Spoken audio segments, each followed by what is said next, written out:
Hi, hello everybody, and welcome to the Swamp Fox post-game show. I'm Greg Pryor, along with Coach Shane Fiddler. And Coach, we played a team we don't regularly see in Lexington, a very good ball club. It maybe didn't turn out the way we anticipated or the way we'd like for it to, but there were some other factors involved and all. But I think overall, the young men played well, considering they only had a couple days of practice. Yeah, well, no excuses for anything that happened yesterday. No factor determined our lack of ability to execute on offense, and we as coaches got to do a great job this week of really making sure that we emphasize the things that we need to emphasize to get our kids to execute better during the game, so we can have success we need to have. On the opening drive, we go down the field, we have everything we want, and then we try to get a kid open, kid in the situation we want, we drop it, and then from there we never really recover. We dropped some more passes. We just weren't able to execute and get into the rhythm that we need to get into to execute the game plan that we wanted, that we planned for, because they had a big punt return. It set them up for a touchdown. Right. Made it tough for our defense. It's tough for our defense to get a stop when the guys only got to go 25 yards to score. It's tough for any defense, no matter how good they are. And then we got a roughing the passer penalty in the second quarter. It led to a score for them. Whether it was or wasn't, it happened.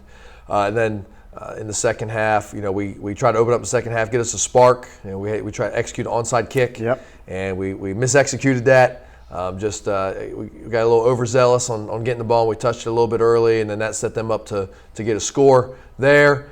And then, in addition to that, they gave up a score late. After we had to go for it on the fourth down to try to win the game. We had a chance to win. We were down 21-0. We got the ball. We blocked a punt, or made them. It wasn't blocked, but we made the punter fumble and bumbled around. We were able to get him down on the ground. We got the ball at the 12-yard line. We were able to go in and put that in for a score. Great job by our offense there. Cordell Gaston scored that touchdown. Offensive line did a great job there. Then after that, we caused a fumble on defense and got the ball back and had a chance to go down and score, make it 21-14 with plenty of time left to get momentum. We started getting it up, but we just couldn't make that next play offensively, and that's what we got to do this week. We've got to make sure our kids, we put them in the right spots to be successful as coaches, and we got to make sure that we do everything we can during practice to hold them accountable and make sure that when Friday night comes, hopefully it's Friday night, not Saturday afternoon. When Friday night comes, we're able to execute the plays so we can have success. So it's on us as coaches to coach better and get the kids going right. Well, you had, again, no excuses, but a couple things. Like you said, we're going against us. You catch that ball on that first drive and get that touchdown, and then you punch it in. The couple opportunities we had, it's a whole different outcome, and against a very good, top-notch Lexington ball team at their place. Yeah. So, a lot of opportunities, but that's the kind of things that when you only practice a couple days and you're really not, you don't have that you have to do it every day to get that football mentality. Mm-hmm. And if you don't have that, it's tough. But good news is we're playing well, particularly defensively. Yeah, especially the defense is playing good. You look at the scoreboard and see 28 points. But if you look at the situations they scored, they set up by a big punt return. Right. You had the roughing the passer penalty. You had the onside kick that gave them a bad field position to start, and then you had the, of course, go for it on fourth down, try to go in and score. So defensively overall they played pretty well. They were wore out because they were on the field too much in the first half. Because offensively we weren't sustaining drives and churning the clock like we need to give those guys the break they needed to have success that they've shown all year they can have. On a hot, humid afternoon. Yeah, but we train in that weather in the summer. So that's why I told our kids, we train in that weather. This is what we expect. Out here at Asher Ridge, in Somerville, in the swamp. That's the stuff we train in. So, but we got to do on offense is we got to do a better job of keeping the football, keeping the defense off the field, so they don't get put in a situation like that. But I'm impressed with how the defense played overall. Again, and offensively is where we've got to find the biggest change. And you said, catch a ball here, do this, and every football game there's 4 or 5 plays that can make the outcome go a different way. And that game yesterday was a perfect example of that. The punt return or catching that, we dropped 2 passes in the one in the first quarter, one in the second quarter. That made a big difference for us, or both in the first quarter, excuse me. And then we had the punt return. That was a big play. And then, if we get we get that surprise onside kick, you just don't know. And let me say that number 2 for them, Maxwell, good. I mean, the ball player, the key guy on their team, except for the punt return, took him completely out of the mix. Yeah. So defensively, that was big too. Yeah, you see on film, and obviously he was 5A Lower State Player of the Week or offense or whatever from the week before from his good game when they played Airport. And obviously the game plan was to stop him, and obviously the running backs, 21 and 99, good, tough runners. Oh, yeah. And the quarterback's a sophomore kid. And the plan was to try take those guys out and make them go to somebody else. And but we were doing that early, but when the defense has to be on the field the entire first half, and we played 47 plays first half, that's, in a typical ball game, you're going to play 65 to 70. So if you're playing 45 in the first half or 47 in the first half, that's a problem. And we've got to fix that, and we can only do that offensively and to help those guys out. Okay. Players of the week. Yeah, so who do we got, Coach? We only had 2 days of practice, Thursday and Friday, and we had some players that really stepped up during practice and gave great effort and did leadership. And Jacob McDaniels and Sean Harper on the offensive line, they did a great job throughout the week, and it showed during the game. The offensive linemen played well. They played well. They played good enough for us to have success on offense with skill positions where we got to get better and more focused and more detailed. But they practiced well all week, and then they played decent during the game. Then you have on defense, TJ Wilson. He's been such an excellent leader for us. Defensively, he was our speaking captain on Saturday. He had 2 great practices. He's been locked in. We had virtual meetings Monday, Tuesday, Wednesday, and he was the guy making sure everyone was there and doing what they were supposed to and logging in, and they were focused during the meeting, and he would send out group chats. And then even after the game, he's like, hey, this sucks. But, look, all our goals that we want to accomplish are still in front of us. This was a non-region away game. We didn't play well, but it's a good learning experience for us. Now we know what it feels like to lose, and now we know that we don't want that feeling again. So what do we got to do going forward to make sure it doesn't happen again? And you got to have those leaders. Yeah, and he's really stepping up and doing that for us. And he's only a junior, so we're really proud of him and excited about the things he's doing. We're hoping some other kids step up and do the same, and the way he practices, et cetera. And then we had some great guys on scout team this week that need to be highlighted. Desmond Langevin, running back. He had to play the role of number 21 and 99 on Lexington, and so he took a pound. Scout team running back's a hard job, and he did a great job this week as the scout team running back, and really took a pound and gave a good look and never backed down. And he's only a sophomore, so he's going to have a bright future here at Ashley Ridge in what we're doing. Brian Bright and Carmine Martinez on the defensive line gave our offensive linemen a good look, and because they gave them a good look, I think it showed on Saturday, the way our offensive line, how they played much better than they did against Wilson. So we appreciate those guys' effort on scout team. It's very important for us to have any sort of success when it comes game time. You got to have that offensive line. I mean, it starts there. Yep. It really does. And we got some big boys on there. And my son was an offensive lineman. He always said that the offensive line were the smartest people on the field. Yeah. So I don't know about that, but I mean. Offensive linemen become presidents.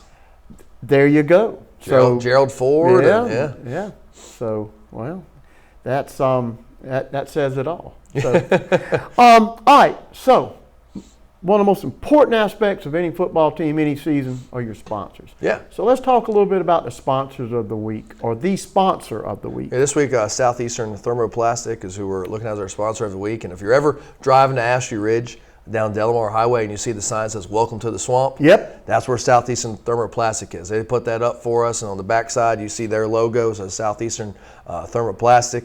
But they specialize in a lot of things. But one of the main things they do is they'll stripe your parking lot if you own a business, if you ever or your neighborhood or any type of road. They do a great job with that. If you live at Summers Corner, or if you've been to Summers Corner, have a friend that lives there, etc. They did the crosswalk there just recently.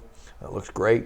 They've done parking lot at Chick-fil-A. Chick-fil-A's closed on Sunday, so they roll in on Sunday and get that done. And they're big supporters of our football program, and they help us out in a lot of ways. And we're real appreciative of them. And if you guys can use them for your business or neighborhood or any of your needs, then contact them. Yeah, contact any of our great sponsors. They again, you really can't put together a football team and a football season and do the things you have to do without sponsors. Yep. All right, what about the academic moment? The other piece of the puzzle with athletics is and I've seen you, I've witnessed you get in players' faces about, their academic performance and how important it is.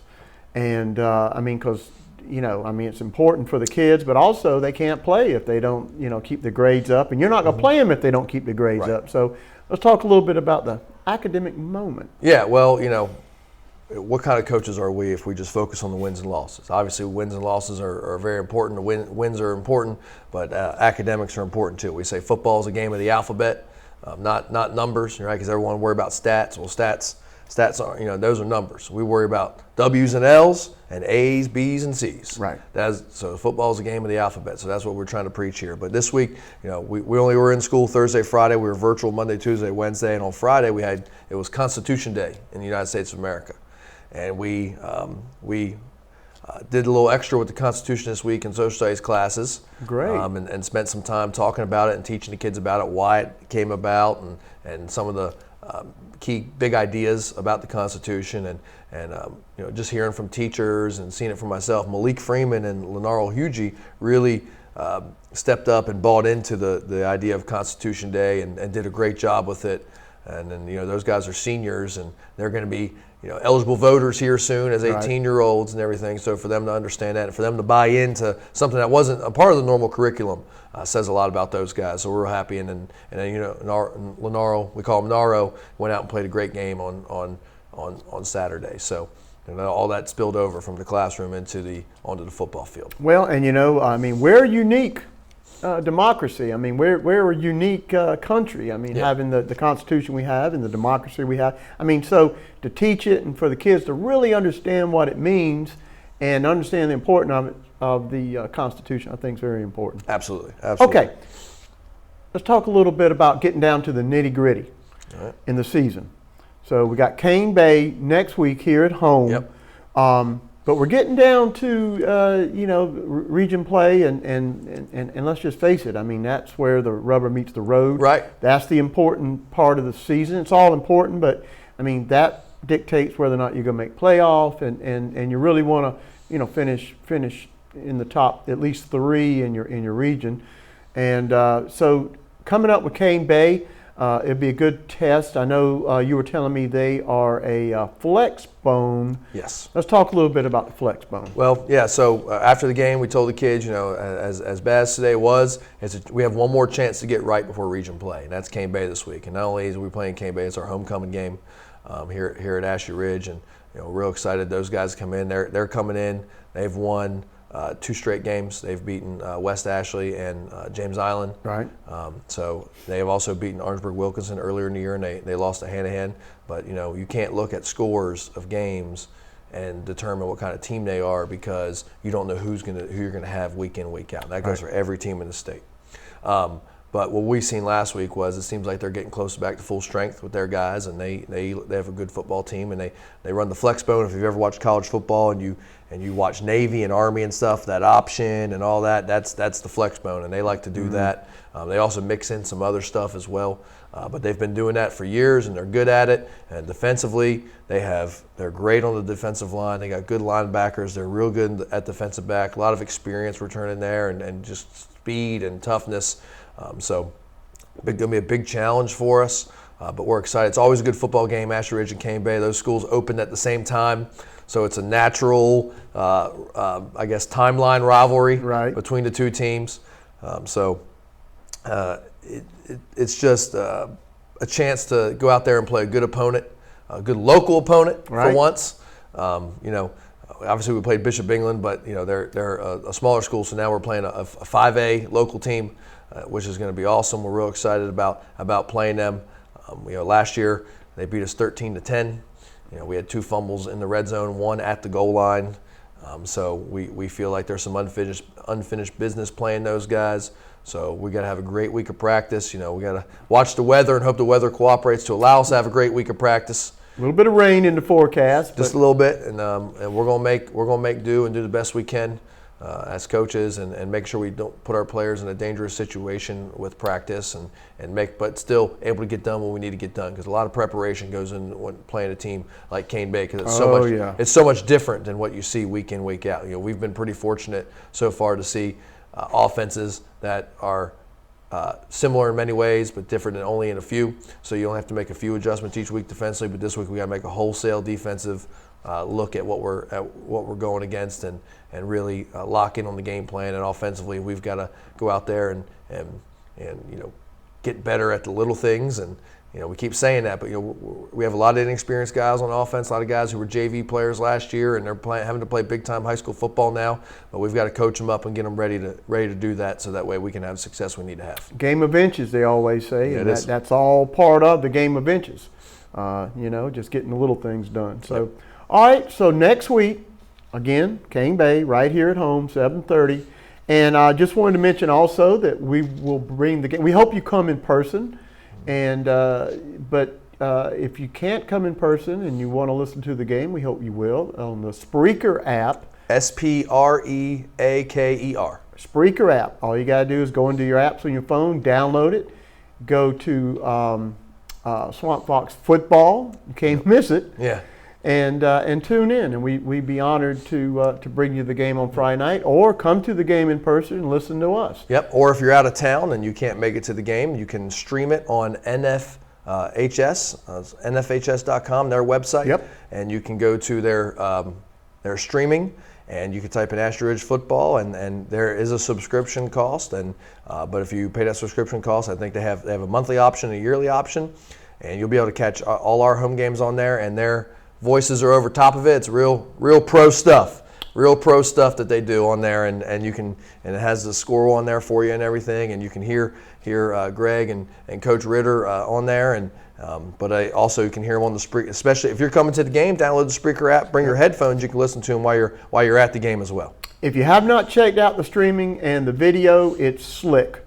It really is. It's really top notch. As you would expect here at Ashley Ridge High School, it is absolutely top of the line stuff.